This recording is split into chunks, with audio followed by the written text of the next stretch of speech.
اب نوٹ کر لیجئے، یہ کتابیں اگر آپ پڑھنا چاہیں تو کتاب الملاحم میں پڑھیے۔ بدترین عذاب عربوں پر آیا کھڑا ہے، سروں پر تنا ہوا ہے، بدترین۔ ایسی جنگ ہونی ہے الملحمۃ العظمیٰ، جس کو کہ میں بھی آپ کے گواہی پیش کر دوں گا، جسے کہا گیا ہے لاسٹ کروسیڈ۔ بش نے بھی کروسیڈ کا لفظ بول دیا تھا، پھر واپس لیا اس نے۔ نکل جاتی ہے جس کے منہ سے سچی بات مستی میں، فقیہ مصلحت بھی سے وہ رندے بادہ خار اچھا، کروسیڈ کہہ کر پھر واپس لیا۔ یہ کروسیڈ،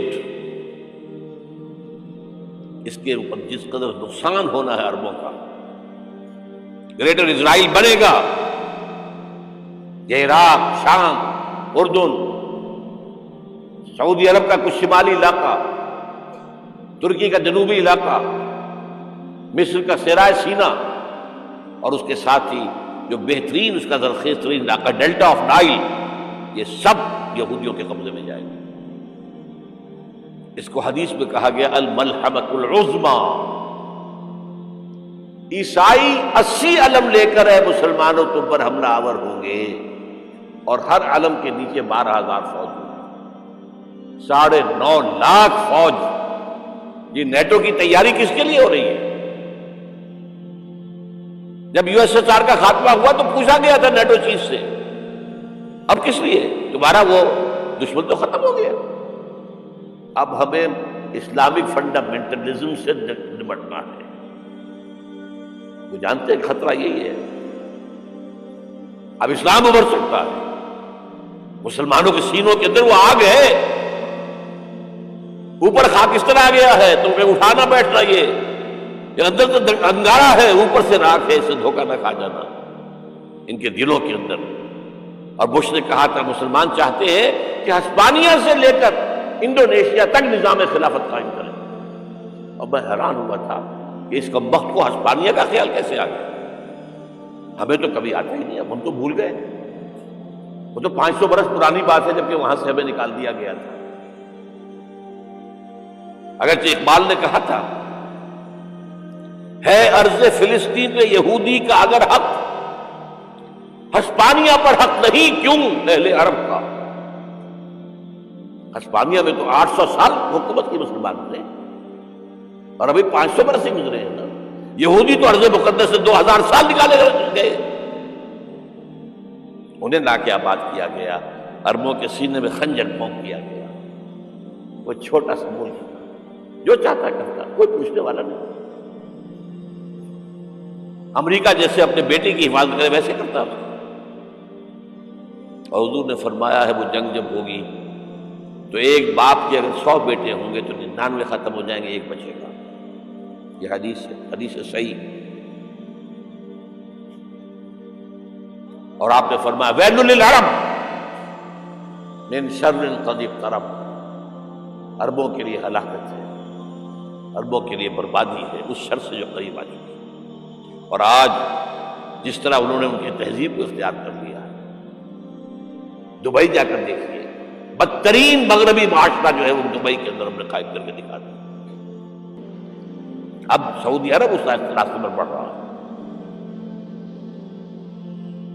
اور اس کے بعد نمبر 2 پر جو ہے ہم پاکستانی ہیں، لیکن میں اس کے وہ پہلی بات جو کہہ رہا ہوں وہ تو یقینی ہے، اس میں تو احادیث صحیحہ موجود ہے۔ اگرچہ اس کے بعد پانسا پلٹے گا، پھر حضرت مہدی کا ظہور ہوگا، حضرت عیسیٰ کا نزول ہوگا، اور وہ گریٹر اسرائیل گریٹر گریو یارڈ بنے گا یہودیوں کا، ایک ایک یہودی قتل ہوگا اور دفن ہوگا۔ یہ بات میں ہونا ہے، میں پہلی بات میں فرض کر رہا ہوں۔ وہ پانسا پلٹے گا جب پلٹے گا، ابھی جو سامنے ہے وہ کیا ہے؟ جس ملحمۃ العظمیٰ کہا حضور نے، جسے آرمگیڈون کہتے ہیں عیسائی۔ آرمگیڈون کی اگر کہیں جا کر آپ دیکھیں گے، آپ ڈکشنری میں مانی تو کیا لکھا ہے؟ A very big war which will be fought between the forces of evil and good before the end of this world۔ اس دنیا کے خاتمے سے پہلے خیر اور شر کی قوتوں کے درمیان بہت بڑی جنگ ہوگی۔ ارمجدون اسے کہتے ہیں عربی میں، اور آرمگیڈون اسے کہتے ہیں انگریزی کے اندر۔ اور یہ بائبل کی آخری کتاب کے اندر ہے، جو اس میں کہ مکاشفات یوحنا، ریولیشنز آف سینٹ جان. یہ تو میں کہہ رہا ہوں یقین کے ساتھ، اور زیادہ دور نہیں آیا چاہتا ہے. اس لیے کہ یہودیوں کا اور عیسائی جو کنزرویٹوز ہیں، نیو کنزرویٹوز، ان کا 5 نکاتی ایجنڈا ہے متفق علیہ، جس کے تحت کہ یہ جنگ صلیبی شروع کی گئی. تو سن لیجئے آپ. آرمیگیڈون نمبر 1، گریٹر اسرائیل قائم ہو جانا اس کے نتیجے میں نمبر 2، مسجد اقصی اور قبۃ الصغریٰ کو گرانا نمبر 3، وہاں تھرڈ ٹیمپل، وہ مسجد جو حضرت سلیمان نے بنائی تھی 1000 قبل مسیح میں، پھر برباد کی تھی نیبوکدنیزر نے، دوبارہ بنائی گئی، پھر دوبارہ ختم ہوئی 70 عیسوی تک گری پڑی ہے. ان کا خانہ کعبہ گرا ہوا ہے 70 عیسوی سے لے کر آج تک. ایک دیوار ہے ویلنگ وال، جہاں جاتے ہیں، روتے ہیں، پیٹتے ہیں، ماتم کرتے ہیں، وہاں وہ بنے گا تھرڈ ٹیمپل. اور نمبر 4، اس میں لا کر رکھا جائے گا تخت حضرت داؤد کا. یہ تخت کہاں ہے اس وقت؟ یہ لندن شریف کے اندر، جو ان کی پارلیمنٹ کا جو چرچ ہے، ویسٹ منسٹر ایبے، اس میں رکھا ہوا. ایک پتھر تھا جس پر بٹھا کر حضرت داؤد کی تاج پوشی ہوئی، پھر حضرت سلیمان کی ہوئی، پھر وہ پتھر رکھ دیا گیا جب حضرت سلیمان نے بنایا ہیکل مسجد اقصی، وہاں رہا ہوا. ہر بادشاہ جو تھا یہودی اسی کے اوپر بٹھا کر اس کی تاج پوشی ہوتی تھی. سن 70 میں ٹائٹس نے گرایا اسے ہیکل کو، وہ پتھر لے گیا، وہاں سے روم گیا، روم سے آئرلینڈ گیا، آئرلینڈ سے اسکاٹ لینڈ آیا، اسکاٹ لینڈ سے انگلینڈ آیا، اور اب وہ رکھا ہوا ہے 14ویں صدی عیسوی سے آج تک. وہ ویسٹ منسٹر ایبے میں رکھا ہوا، ایک کرسی کی سیٹ میں اسے بنا دیا گیا ہے تخت کی شکل. اب انگریزوں میں کوئی ملکہ ہو، کوئی بادشاہ ہو جس کی بھی تاج پوشی ہونی اس میں ہو، یہ لا کر رکھا جائے گا تھرڈ ٹیمپل. اور اس پر یہودیوں کے خیال کے مطابق ان کا مسیحا آئے گا جو مسیح دجال ہوگا. عیسائیوں کے خیال کے مطابق حضرت عیسیٰ آئے گی، وہ ہمارا بھی خیال ہے حضرت عیسیٰ آئے گی علیہ السلام. بہرحال یہ تو بعد کی باتیں ہیں نا. اس وقت جو میں عرض کر رہا ہوں عربوں پر بہت بڑا عذاب، اور پاکستان کا معاملہ البتہ یہ ہے، میں یقین سے نہیں کہہ سکتا. ہینگنگ ان دی بیلنس، ہو سکتا ہے اللہ تعالیٰ ہم پر رحم فرمائے، ہو سکتا ہے، اگرچہ اسی پہ شرائط ہے. چمن کے مالک اگر بنا لیں موافق اپنا شعار، اب بھی چمن میں آ سکتی ہے پلٹ کر چمن سے روٹھی بہار، اب ہو سکتی ہے. اور یہ بھی ہو سکتا ہے کہ اللہ تعالیٰ نے معجزانہ طور پر ہمیں ملک دیا، ہم نے اللہ سے بدعہدی کی، وعدہ خلافی کی، غداری کی، لہذا سزا دی جائے اور ہم سے یہ ملک چھین لیا جائے. It's just possible. دور نہ سمجھے، اس انہونی بات نہ سمجھے. جو گھیراؤ ہو رہا ہے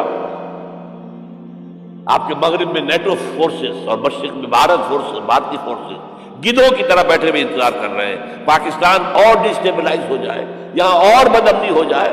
اب لاہور میں پھر آج دھماکے ہو گئے ہیں. 2 دن پہلے کا دھماکہ میں سہ کے آیا ہوں، آپ کے سامنے بیٹھا ہوں. وہ جانے بچی ہیں جو ہماری اکیڈمی کا حشر ہوا، میں آپ کو نہیں بتا سکتا. یہ سارا کیوں ہو رہا ہے؟ تاکہ یہاں بدامنی ہو جائے اور ہمیں جواز مل جائے.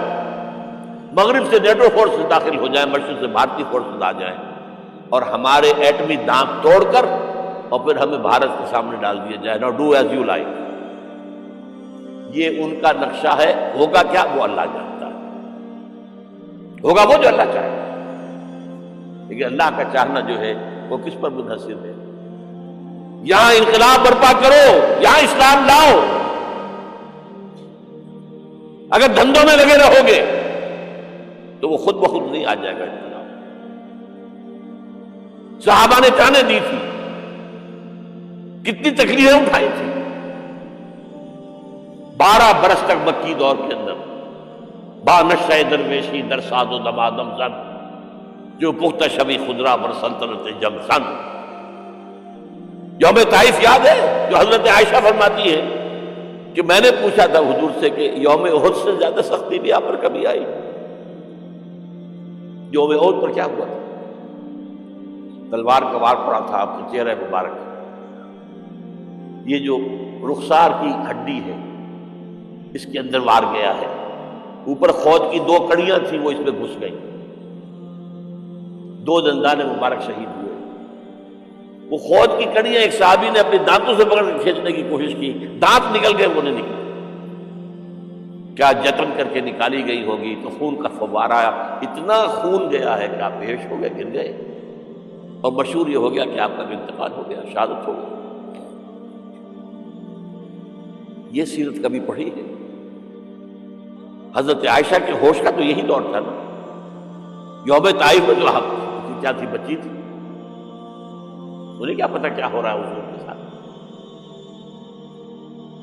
3 دن تک حضور مکے کی گلیاں اور وہاں کے اوباش لوگ پتھراؤ کر گئے تھے اس امید میں کہ شاید وہاں کا کوئی سردار ایمان لے آئے، تو یہاں تو ابو طالب بھی فوت ہو گئے، یہی دنیاوی سہارا تھا، خاندانی سہارا تھا ابو طالب کے ذریعے، اور گھر میں ایک دلجوئی کرنے والی رفیقہ حیات تھی، وہ بھی، ان کا بھی انتقال ہو گیا۔ آپ نے کہا یہ عام الحزن ہے، اب تو سب کو طے ہو گیا قریش کو کہ اب جیسے قتل کر دو، اسی لیے آپ گئے طائف، شاید وہاں کا کوئی بڑا سردار مانے ایمان لے آئے مجھ پر، تو میں اپنا مرکز ادھر شفٹ کر دوں۔ تینوں سے ملے ہیں، تینوں نے وہ جواب دیے ہیں، نکل جاؤ یہاں سے، میں تمہارے ساتھ بات بھی کرنے کو تیار ہوں۔ اچھا، تمہارے سوا کوئی نہیں ملا تھا اللہ کو نبی بنا کر بھیجنے کے لیے؟ دیکھو جاؤ، میں بات نہیں کرنا چاہتا، ہو سکتا ہے میں بے عزتی کر بیٹھوں، واقعی تم اللہ کے نبی ہو تو میں مارا جاؤں گا، جاؤ جاؤ جاؤ۔ یہ سلوک محبت کے ساتھ ہے۔ اور پھر چھوکروں کو، اسٹریٹ ارچنز جنہیں آپ کہتے ہیں، اشارہ کیا ذرا خبر لو، ان کو پتھراؤ ہو رہا ہے، ساتھ کوئی ہے نہیں، ایک آدمی سے، زید ابن حارثہ۔ اب سامنے سے پتھر آ رہے ہیں تو حضرت زید آگے آ جاتے ہیں، ڈھال بنتے ہیں، مجھے لگے پتھر وضو کر رہے ہیں، اب پیچھے سے آ رہے ہیں، چاروں طرف سے تو ڈھال نہیں بن سکتا، جسم لہولہا، خون جا کر جوتیوں میں جم گیا، حضرت اتر نہیں تھی۔ پھر وہاں سے واپسی پر جو دعا مانگی ہے، اللہم الیک اشکو ضعف قوتی وقلت حیلتی وہوانی علی الناس، اے اللہ تیری جناب میں فریاد لے کر آیا ہوں اپنے قوت کی کمی کا، اپنے وسائل کی کمی کا، اور جو ذلت و خواری ہو رہی ہے لوگوں کے سامنے، الا ملتقننی، مجھے کس کے حوالے کر دیا، الا بعیدی یتجہمنی، یہ میرے اوپر ہجوم کر کے آ جائے، حملہ کرے، اور عدو من لگتا امرے، یہ دشمن کے حوالے میرا معاملہ کیا، جو چاہے کرتے ہو۔ لیکن پھر عبدیت غالب آتی ہے، ان لم یکن علی غضبک فلا ابالی، اللہ اگر تو ناراض نہیں ہے تو مجھے کوئی پرواہ نہیں، سر تخزیم خم ہے جو مزاج یاد کا، مجھے اندیشہ یہ ہے کہ تو ناراض تو نہیں ہوگا۔ یہ تکلیفیں جھیلی ہے، سینکڑوں صحابہ نے جانوں کا نذرانہ پیش کیا ہے، احزاب کی جنگ میں فاقوں پر فاقے ہو رہے تھے، اور ان فاقوں کی حالت میں خندق کھودنے کا حکم ملا ہے، لوگوں کی کمریں دوہری ہو رہی ہیں، پتھر باندھے ہیں اپنے پیٹوں سے، اپنی چادروں کے ساتھ کس کر، قبر دوہری نہ ہو جائے۔ اور جب صحابہ کدالیں چلا رہے ہیں تو کیا کہہ رہے ہیں؟ نحن الذین بایعوا محمدا علی الجہاد ما بقینا ابدا، اللہم لا عیش الا عیش الاخرہ۔ صحابہ کہتے تھے ہم وہ لوگ ہیں جنہوں نے محمد سے بیعت کی ہے کہ جہاد کرتے رہیں گے جب تک جان میں جان نکل جائے تو بات اور، جان ہے، چاہے ابھی بھوک سے کمر دوڑی ہوئی جا رہی، جان تو ہے۔ اور ایک دفعہ کہتے تھے اللہم لا عیش الا عیش الاخرہ، اللہ عیش، زندگی تو آخرت کی زندگی ہے۔ اور حضور فرماتے تھے، حضور کے بیٹھے ہوئے نہیں تھے گاؤں تک کیا لگا کر، پتھر اٹھا اٹھا کر خندق میں سے لے جا کے باہر پھینک رہے تھے۔ جب صحابہ کہتے ہیں اللہم لا عیش الا عیش الاخرہ، حضور فرما رہے ہیں فاغفر للانصار والمہاجرہ، اے اللہ ان انصار اور مہاجرین کی مغفرت فرما دے۔ پھر حضور کی خدمت میں کچھ لوگ آئے، حضور اب یہ فاقہ ناقابل برداشت ہو گیا، دیکھیے ہم نے یہ پتھر باندھے ہوئے ہیں۔ حضور نے کرتا اٹھا کر دکھایا، وہاں 2 پتھر بندھے ہوئے۔ یہ ہے سیرت النبی۔ آپ کس چیز کو سیرت النبی سمجھتے ہیں؟ بہرحال اس موضوع پر میری ایک کتاب ہے منہج انقلاب نبوی، یہ انقلاب کیسے آیا تھا۔ اگر دل میں ذرا بھی آرزو پیدا ہو گئی ہو کہ اللہ قبول کر لے مجھے بھی، مجھے قبول کر لے اس کام کو، تو وہ کتاب آپ کے لیے مسٹ، اس کا پڑھنا۔